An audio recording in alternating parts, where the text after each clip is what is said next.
আমি দাবি জানিয়েছিলাম যে বন্ধ হোক সব পাবলিকের টয়লেট। জি হ্যাঁ, পাবলিকের টয়লেট আমাদের শহরটাকে পুরো পচায় ফেলতেছে এই পাবলিকের টয়লেট। কিন্তু এগুলো তো বন্ধ করা উচিত, রাইট?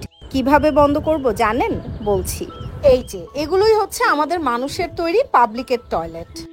আমাদের শহরে এই দৃশ্যগুলো খুবই কমন, বাট কমন হলেও আমার কাছে এই দৃশ্যগুলো খুবই অরুচিকর এবং চরম অস্বাস্থ্যকর।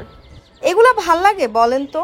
মানে রাস্তাঘাট পরিবেশ সবকিছুর 12টা বাজায় দিছে এই মানুষের তৈরি পাবলিকের টয়লেট। মানে ভয়ঙ্কর দুর্গন্ধ। পথচারীদের তৈরি এই পাবলিকের টয়লেটগুলো বন্ধ করতে এগিয়ে এসেছে ভূমিজ ও ডমেক্স টয়লেট ক্লিনার। যেখানে এমন পাবলিক টয়লেট আছে সেখানে আর এরকম পাবলিকের টয়লেটের মানেটা কি রে ভাই?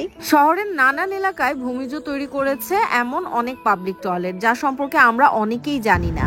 আর এই পাবলিক টয়লেটগুলো পরিষ্কার করার দায়িত্বে আছে ডমেক্স টয়লেট ক্লিনার। ওয়াও!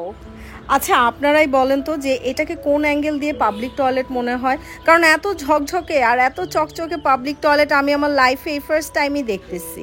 অবশ্য ভূমিজ ও ডমেক্সের পাবলিক টয়লেট বলে কথা। ভূমিজোর নিজস্ব কর্মীরা রেগুলারলি টয়লেটগুলো পরিষ্কার করে যাচ্ছে ডমেক্স দিয়ে। আমি অবাক হইতেছি যে এরকম একটা পাবলিক টয়লেটে মানে একটু দুর্গন্ধ নাই, এত পরিষ্কার এত পরিচ্ছন্ন।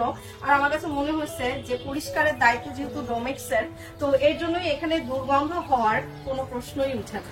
ভূমিজ ও ডমেক্সের পাবলিক টয়লেটে রয়েছে ফ্যান এবং বয়স্ক ও প্রতিবন্ধীদের জন্য আলাদা সুন্দর ব্যবস্থা। আর আরেকটা জিনিস নোটিস করলাম, সেটা হচ্ছে এখানে ওয়াশরুমে ইউজ করার জন্য রয়েছে আলাদা ওয়াশরুমের স্যান্ডেলস। আর আমার সবচেয়ে ভালো লেগেছে যে যারা হুইল চেয়ার ব্যবহার করে তাদের জন্য রয়েছে আলাদা রাস্তা।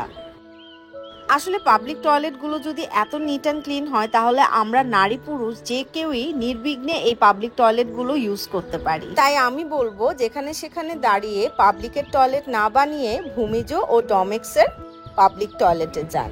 বন্ধ হোক পাবলিকের টয়লেট আর ব্যবহার করুন পাবলিক টয়লেট।